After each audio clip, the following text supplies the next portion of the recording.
tumenye Bibiliya. Iki ni ikiganiro utegurirwa na Dr. Venano Makegi ukakigezwaho na Transworld Radio. Soma kandi wige Bibiliya usobanukirwe ijambo ry'Imana.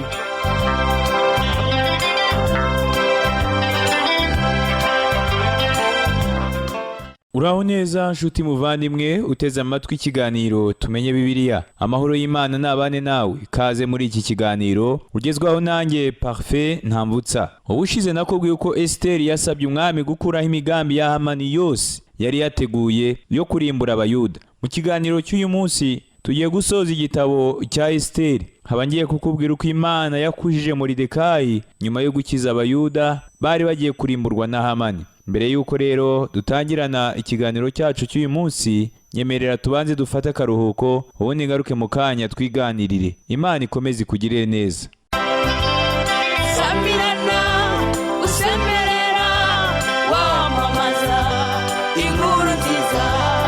Samirana usemerera wamamaza inkuru nziza.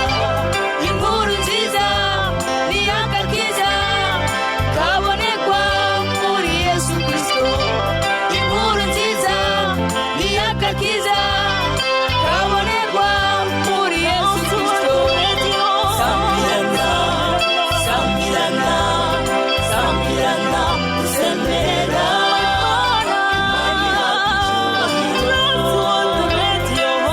Samirana, Samirana, Samirana usemerera. Imani yakucyubahiro. Samirana, Samirana, Samirana usemerera. Imani yakucyubahiro. Samirana, Samirana, Samirana usemerera. Imani yakucyubahiro.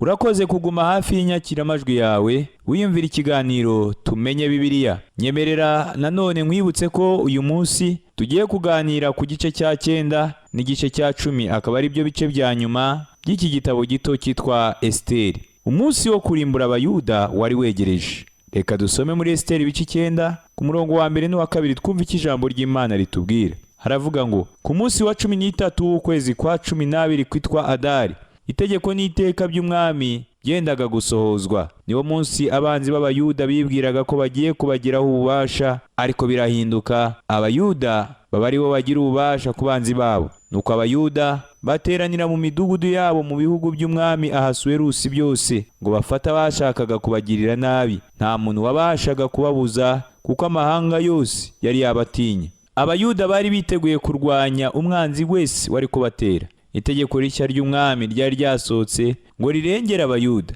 Abayuda rero bari biteguye kwirinda kuko bari bashyigikiwe n'umwami. Biratangaje kubona ukuntu umunyamateka witwa Herodote w'umugireki yavuze uburyo Ahasuwerusi ari we Serusi amaze gutsindwa n'abagereki mu mwaka wa 480 mbere y'ivuka rya Yesu Kristo. Umugore we witwaga Amestris ngo yari umwamikazi ugira inzika. Birumvikana uyu mwamikazi Herodote yavugaga yari Esteri, kandi ku muntu utazi iby'iyi nkuru ashobora gutekereza ko Esteri yari umugore w'inzika. Nyamara sibyo, kuko Esteri we icyo yari agamije kwari ugukuraho umugambi mubi wa Hamani, kandi yabashije no gukiza abantu be abanzi bari bahagurukiye kubarwanya muri icyo gihe. Hari abantu benshi batekereje ko habayeho guhubuka mu gufata itegeko ryo gufunga abantu bakoranaga bya hafi na Hitler. Nyamara abo bantu bakoranaga na Hitler bari abagome ku rwego rwo hejuru.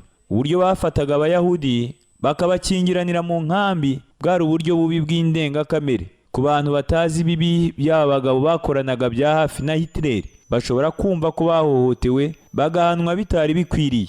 Nyamara ku bantu bazi neza ububi bw'aba bagabo b'inshuti za Hitler, bazi n'ibyo bakoze, bemeza neza ko byari bikwiriye ko izi nshuti za Hitler zishyikirizwa inkiko. Muri Esteri bice 9 ku murongo wa 3 n'uwa 4 yaravuga ngo, maze abatware b'ibihugu byose n'ibisonga by'umwami n'abatware b'intebe n'abakoraga imirimo y'umwami batabara abayuda kuko Moridekayi yari yabateye ubwoba. Moridekayi wo yarakomeye mu rugo rw'umwami yamamara mu bihugu byose kandi yajyaga arushaho gukomera. Noneho Moridekayi umwe mu Bayuda yari mu ruhande rw'umwami. Hamani wari wateguye kwica Abayuda yari yamaze gupfa. Ingoma yari igamije kurwanya Abayuda yarahindukiye, aho kubarwanya ahubwo irabarinda. Nshuti yanjye, uko niko n'uyu munsi ingoma y'Imana iturinze. Haleluya! Intumwa Pawulo yaravuze ngo, ninde uzarega intore z'Imana? Ni Imana kandi ariyo izitsindishiriza.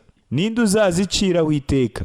Ni Kristo kandi ariwe wazipfiriye, ndetse akaba yarazutse ari iburyo bw'Imana adusabira. Aya magambo dusomye yanditse mu Baroma 8 guhera ku murongo wa 33 kugera ku murongo wa 34. Ndagira ngo urebe uburyo Pawulo abigaragaza neza hano. Icya mbere, Kristo yarapfuye. Icya kabiri, Kristo arazuka. Icya gatatu, Kristo ari iburyo bw'Imana. Hanyuma icya kane, ariho aradusabira. Haleluya! Izo nizo mpamvu nyamukuru zituma nta wabasha kurega uwizera wese. Mbega ukuntu ibi bintu ari byiza cyane. Uyu munsi hariho umuntu wicaye mu bwiza bwo mu ijuru, azi neza ibyo uri kunyuramo, kandi azi n'ibyo nanjye ndi kunyuramo, kandi muri uwo mwanya arimo nta kindi ari gukora usibye kudusabira gusa. Ibintu byarahindutse kuri twebwe abanyabyaha.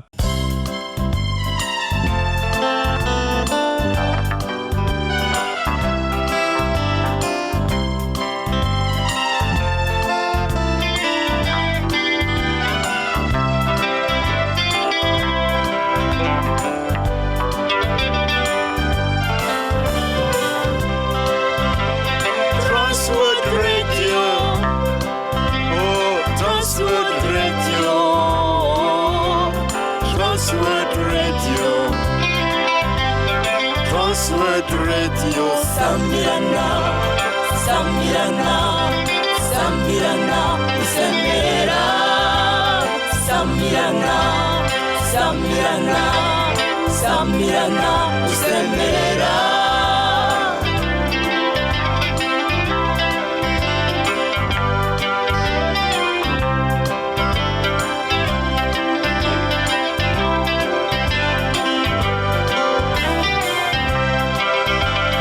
Sambirana, Sambirana, Sambirana, Usemera.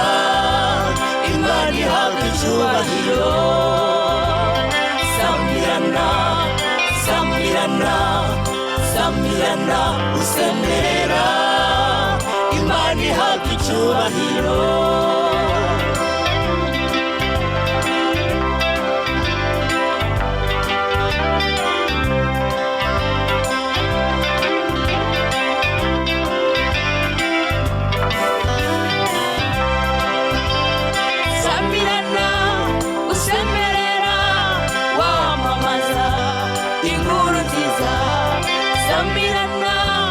Usemera wamamaza inkuru nziza, inkuru nziza ni agakiza kabonekwa muri Yesu Kristo. Inkuru nziza ni agakiza kabonekwa muri Yesu Kristo. Sambirana, Sambirana, Sambirana, Usemera.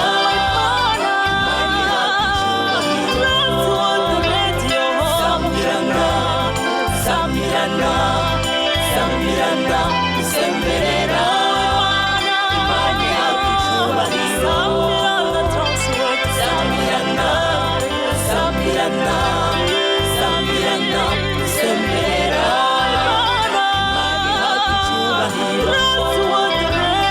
Sambirana, Sambirana, Sambirana, Usemera. Imana ihabwa icyubahiro.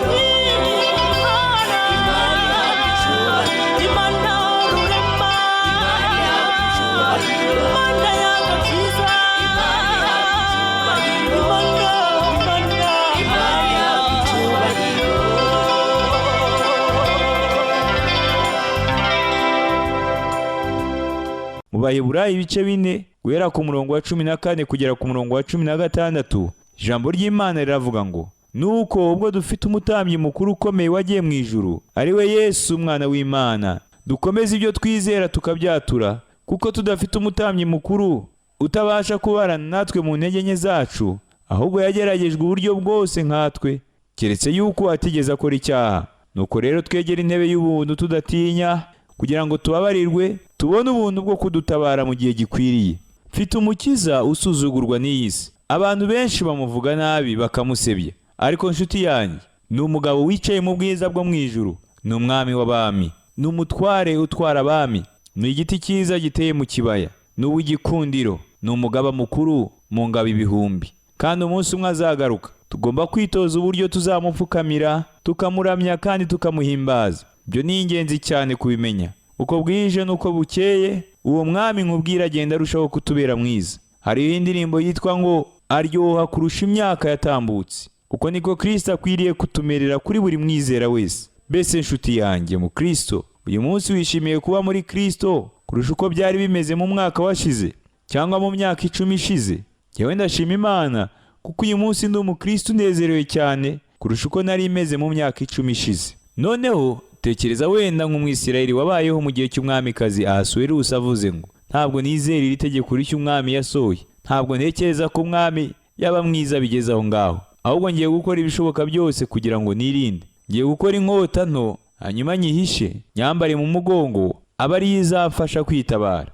Nshuti yanjye, abayuda batizeye itegeko rishya ry'umwami batekereje ko nta kindi kibategereje usibye urupfu. Ndagira ngo umenye neza yuko abayuda bagombaga kwizera ubutumwa bw'umwami. Uko niko natwe tugomba kwizera ubutumwa bw'Imana uyu munsi, aribwo butumwa bwiza. Ubutumwa bwiza bisobanura inkuru nziza. Mu rwandiko rwa mbere Pawulo yandikiye Abakorinto ibice 15 ku murongo wa 3 n'uwa 4 hatubwira ubutumwa bw'Imana mu buryo burashe. Haravuga ngo muzi ko nabanje kubaha ibyo nanjye nahawe kumenya, yuko Kristo yapfiriye ibyaha byacu nk'uko byari byaranditswe, agahambwa akazuka ku munsi wa 3 nk'uko byari byaranditswe na none. Imana yatanze ubutumwa ku isi yayobye. Abagabo n'abagore bakizwa kubwo kwizera, ntabwo bakizwa kubw'imirimo n'amategeko. Mu butumwa bwiza bwa Yohana igice cya mbere ku murongo wa 12 hatubwira iby'umwami Yesu. Niho hagira hati icyakora bamwemeye bose bakizera izina rye yabahaye ubushobozi bwo kuba abana b'Imana. Ingingo nyamukuru mu butumwa Petero yigishije ku munsi wa Pentekote bwaravugaga ngo muri Kristo niho dukurwaho ibyaha. Ibi wabisoma mu byakozwe n'intumwa igice cya 2. Ubutumwa bwiza nibwo bukiza abantu uyu munsi. Ubutumwa bwiza buvuga icyo umuntu umwe uruta abandi yadukoreye. Imana ntabwo isaba wowe nanjye kugira ikintu tuyikorera, ahubwo ubutumwa bwiza nicyo cyonyine Imana yadukoreye. Nitutizera Kristo ngo tumwemere, nta byiringiro tuzigera tugira na gato. Ushobora kuba wirinda gukora ibibi, ushobora kuba wirinda ibiteye isoni, ushobora kuba ugenda gusenga, ushobora kuba warabatijwe, ukaba ugenda no kwigaburo ryera, nyamara mu by'ukuri utarakizwa. Inzira nyakuri yo kugera amahoro nyayo ni ukwemera ijambo ry'Imana, ukizera ubutumwa bwayo. Niwizera ubutumwa bw'Imana uzakizwa. Abayuda batigeze bizera itegeko ry'umwami, nta byiringiro bari bafite na gato, ariko abayuda bizeye itegeko ry'umwami bari bishimye cyane. Uko niko Bibiliya itubwira. Kubera iki bari bishimye? Kwizera itegeko ry'umwami kwabo byatumye bamenya ko bagiye gucungurwa.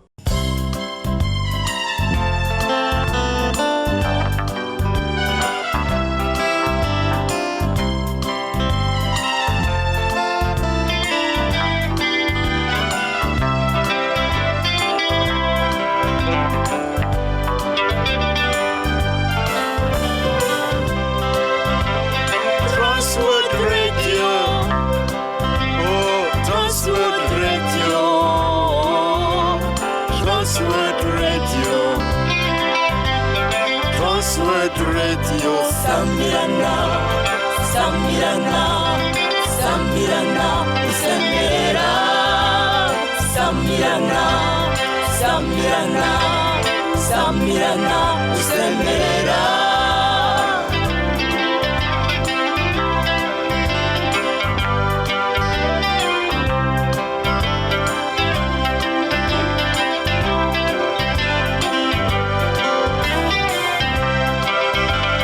Samirana, Samirana, Samirana, usemerera, Imana ihabwa icyubahiro.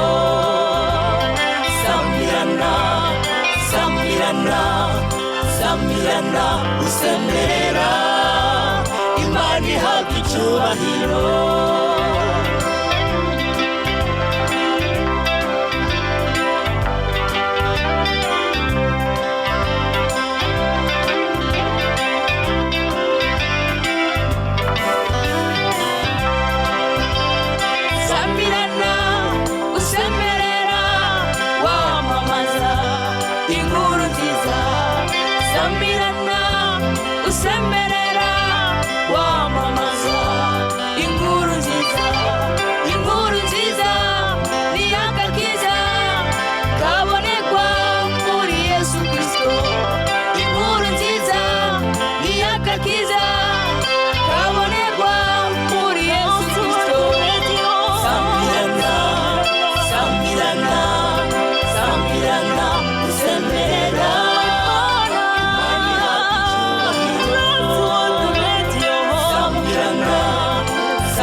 Muri Esiteri ibice 9 ku murongo wa 20 haravuga ngo, hanyuma Moridekayi yandika ibyo abyoherereza abayuda bose bo mu bihugu by'umwami Ahasuwerusi byose, aba hafi n'abakure. Abantu benshi bakunze kubaza iki kibazo ngo, ninde wanditse igitabo cya Esiteri? Nizera ko uyu murongo tumaze gusoma utwereka neza ko iki gitabo cyanditswe na Moridekayi. Muri Esiteri ibice 9 guhera ku murongo wa 26 kugera ku murongo wa 27 haravuga ngo, nicyo gituma iyo minsi bayita Purimu bayitiriye Puri, maze kubw'amagambo yo muri urwo rwandiko yose n'ibyo babonye mu byabaye n'ibyababayeho, bituma abayuda bategeka iyo minsi uko ari 2 ko bazajya bayigira iminsi mikuru uko umwaka utashye mu gihe cyayo gitegetswe nk'uko byari byanditswe. Barabisezerana ubwabo n'urubyaro rwabo n'abajyaga bifatanya nabo bose ngo bye kuzakuka. Muri iki gihe umunsi mukuru wa Purimu wizihizwaga n'abantu bo mu idini ry'Abaorthodox.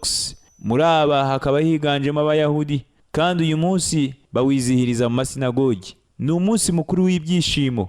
Umunsi mukuru wa Purimu ni usoza igitabo cya Esiteri.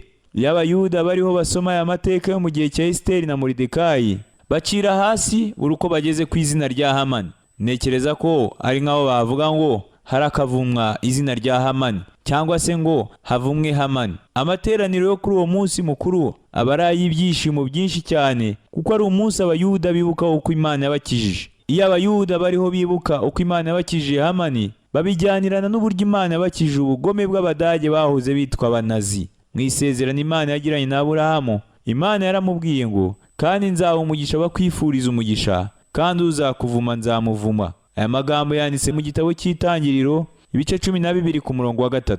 Muri Esiteri ibice 9 ku murongo wa 28 haravuga ngo, kandi bategeka yuko imiryango yose yo mu bihugu byose no mu midugudu yose bazajya bibuka iyo minsi bakayigira iminsi mikuru ku ngoma zose, kandi ngo iyo minsi ya Purimu ntizakuke mu Bayuda, cyangwa ngo urwibutso rwabo rwibagirane mu rubyaro rwabo. Igitabo cya Esiteri gisoreza kuri iki gice kigufi cya 10, ariko kandi iki gice tubona ko ari cyiza ndetse kirimo n'umucyo. Muri Esiteri ibice 10 guhera ku murongo wa 1 kugera ku wa 3, Bibiliya iravuga ngo, nuko umwami Ahasuwerusi akoresha ikoro aho mu gihugu n'aho mu birwa byo mu nyanja nini, ariko ibyo yakoreshaga ububasha bwe n'imbaraga ze byose nibyerekana neza uko umwami yakujije Moridekayi akaba umuntu ukomeye. Mbese n'ibyanditswe mu gitabo cy'ibyo ku ngoma z'abami b'Umedi n'Ubuperesi, kuko uwo Muyuda Moridekayi yari uwa 2 ku mwami Ahasuwerusi, kandi yari akomeye mu Bayuda, agashimwa na bene se uko bangana, agashakira ubwoko bwabo ibyiza, kandi akajya abwira urubyaro rw'amahoro. Nshuti yanjye, jye nawe dufite umukiza uzatuzanira amahoro muri iyi si umunsi umwe. Biratangaje kuba hari ubwoko butatu bw'amasengesho Abayuda basenze ubwo bariho bizihiza umunsi mukuru wa Purimu. Mu isengesho rya mbere bashimiye Yehova kuko yababaze nk'abantu b'igiciro. Mu isengesho rya kabiri Abayuda bashimiye Imana kuko yabarindiye basekuruza babo. Naho mu isengesho rya gatatu bashimiye Imana kuko yabarinze kugeza aho bashobora kwizihiza uyu munsi mukuru wa Purimu. Kuri twebwe Abakristo tubona ko Pasika ifite ubusobanuro mu buryo bw'umwuka. Ubusobanuro bw'iyo Pasika tubusoma mu rwandiko rwa mbere Pawulo yandikiye Abakorino bice 5 ku murongo wa 7 havuga ngo, kuko Pasika yacu yatambwe ari we Kristo. Kristo niwe gakiza Imana yaduhaye. Kuri uyu munsi mukuru wa Purimu tubona imbaraga z'Imana. Tubona uburyo Imana ari umugenga wa buri kintu cyose.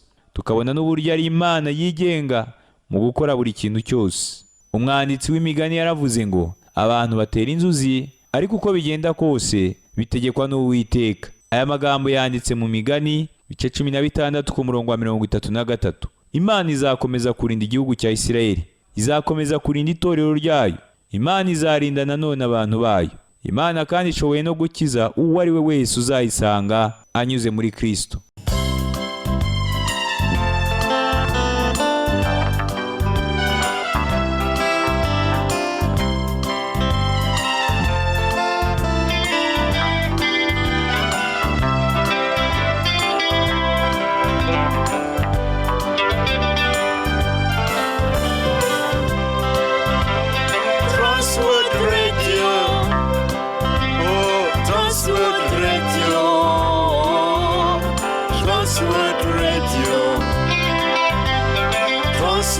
Radio Samirana, samirana samirana usemerera samirana samirana samirana usemerera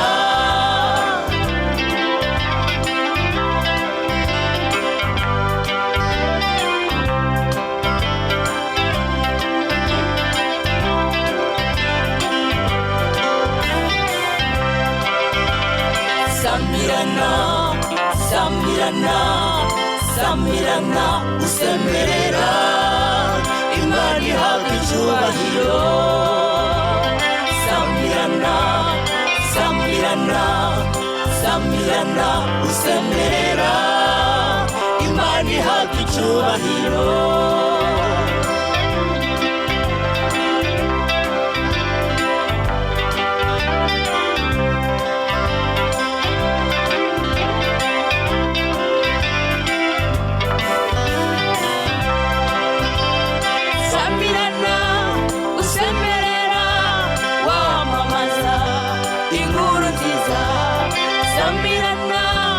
usemerera wamamaza inkuru nziza inkuru nziza ni agakiza kabonekwa muri Yesu Kristo inkuru nziza ni agakiza kabonekwa muri Yesu Kristo samirana samirana samirana usemerera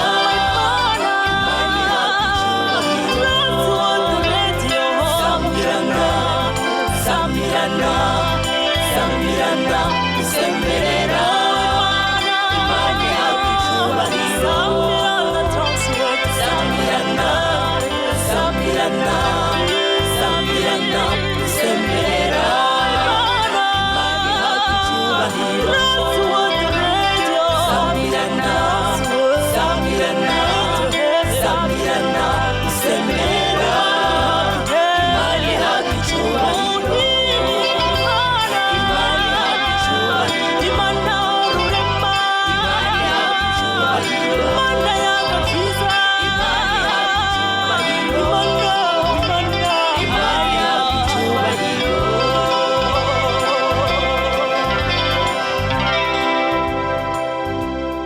Birababaje cyane kubona abakristo b'iki gihe bashobora kumenya ko Imana ariyo mugenga wa buri kintu cyose, nyamara ntibashishikazwe no kugendana n'Imana ngo bagirane ubusabane nayo kandi bumvire ijambo ry'Imana. Nshuti yanjye, hari igisigo kigufi numva nifuza kugusangiza. Kiragira kiti: irakuzi, iragukunda kandi kwitaho. Nta kintu na kimwe cyahindura uko kuri. Iha ibyiza abemera ko ibahitiramo icyerekezo cy'ubuzima bwabo. Nshuti yanjye, Imana ikeneye kukuyoboresha ijisho ryayo. Uyu munsi dukeneye kuba hafi y'Imana cyane. Abizera benshi bazi ko Imana igenga byose, ariko ibyo babimenya bayitaruye cyane, bigatuma batemerera Imana kubayobora. Abakristo benshi uyu munsi bagendera mu bushake bwabo. Babona ko ibintu byose bigenda neza. Izuba rirasira mu kirere, kandi mu nzira zabo nta mabuye abatega arimo. Batekereza ko buri kimwe cyose bakishoboza. Niyo mpamvu bumva badakenera kureba ku Mana. Ariko iyo umuyaga utangiye guhuha, imihengeri ikaba myinshi, inzira igasa n'iyijimye, wumva ba bantu batangiye gutakira Imana bavuga ngo Uwiteka nkiza ndapfuye, nyereka inzira. Kandi iyo bamaze kuva mu bihe nk'ibyo, wumva bavuga ngo Uwiteka yaranyoboye. Nshuti yanjye, ndakubwiza ukuri ko Imana yakuyoboye bitewe n'uko igenga buri kimwe cyose. Ntabwo yakuyoboye bitewe n'uko wari mu bushake bwayo. Uyu munsi abantu benshi bakunze kuvuga ibyerekeranye no kwegurira Imana imitima yabo n'ubuzima bwabo. Njyewe maze no kurambirwa kumva bene ayo magambo, kuko abayavuga kenshi biba ari ukubeshya. Uzumva abantu bavuga ngo ngwino wegurira Imana ubuzima bwawe. Nyamara nshuti yanjye, ibyo si byo ndiho nkubwira. Muri kano kanya ushobora gupfukama ukegurira Imana umutima wawe n'ubuzima bwawe, nyamara ejo ukava mu bushake bw'Imana. Icyo gihe Imana izasigara ikurebera kure, ikurinde ibitewe n'uko gusa ari umugenga wa buri kintu cyose. Ariko mu by'ukuri uyu munsi Imana ikeneye kukuyobora. Imana ikeneye kukuyobora mu buryo burashe. Ntabwo nitaye ku uriwe cyangwa aho uri kujya. Imana ishoboye kukuyobora. Ushobora kuba uri mubi nka Hitler, Stalin cyangwa se Yuda Iskariyoti. Imana yayoboye Petero, nawe ishobora kukuyobora nshuti yanjye. Kandi nakwifuriza guhishurirwa ibyishimo biri mu kumusanga wiri. Kandi ibyo byishimo si iby'igihe gito, ahubwo ni ibya buri mwanya, ni ibya buri munsi. Ndakwifuriza rero kumenya ubushake bw'Imana mu buzima bwawe. Tangira ushake uko wagendana n'Imana aho waba uri hose muri kano kanya. Tangira kugendera mu bushake bw'Imana. Aho waba uri hose muri kano kanya, tangira kugendera mu bushake bw'Imana. Mbega ukuntu bishimishije kugendera mu bushake bw'Imana. Ariko nutagendera mu bushake bw'Imana, uzaba uri kure yayo kuko izakugenga ariko ikwitaruye cyane. Gusa igihe ukuri ukwiriye kumenya ni uko Imana ihagaze mu gicucucucu cyayo, aho iriho yitegereza abantu bayo. Nshuti yanjye, icyo nakwifuriza nta kindi ni ukwisuzuma mu ijambo ry'Imana, ukareba uko uhagaze. Wasanga utari uhagaze neza, ugatangira kugenda nk'uko ijambo ry'Imana ribigusaba. Reka dusenge. Mana, ndasengera uyu muvandimwe wateze amatwi ikiganiro cy'uyu munsi, ngo mwigishe kugendera mu bushake bwawe, kuko ari byo byonyine bishobora kumuzanira umugisha mu buzima bwe bwose. Reka muri byose tugende nk'uko ijambo ryawe ribidusaba. Ni mu izina rya Yesu Kristo umwami wacu. Amen. Ndagushimiye inshuti wabanye nanjye muri iki gihe twari tumaze twiga igitabo cya Esiteri. Ndizera ko hari byinshi wungutse. Icyo nkwifuriza ni ugushyira mu bikorwa ijambo wamenye kandi ukarisangiza n'abandi. Reka rero tube ducumbikiye aha ngaha, ubundi ni ingaruka tuzatangirana ikindi gitabo gishya, aricyo gitabo cyitwa Yobu. Amahoro n'umugisha biva ku Mana Data n'Umwana wayo Yesu Kristo n'Umwuka Wera bibane nawe.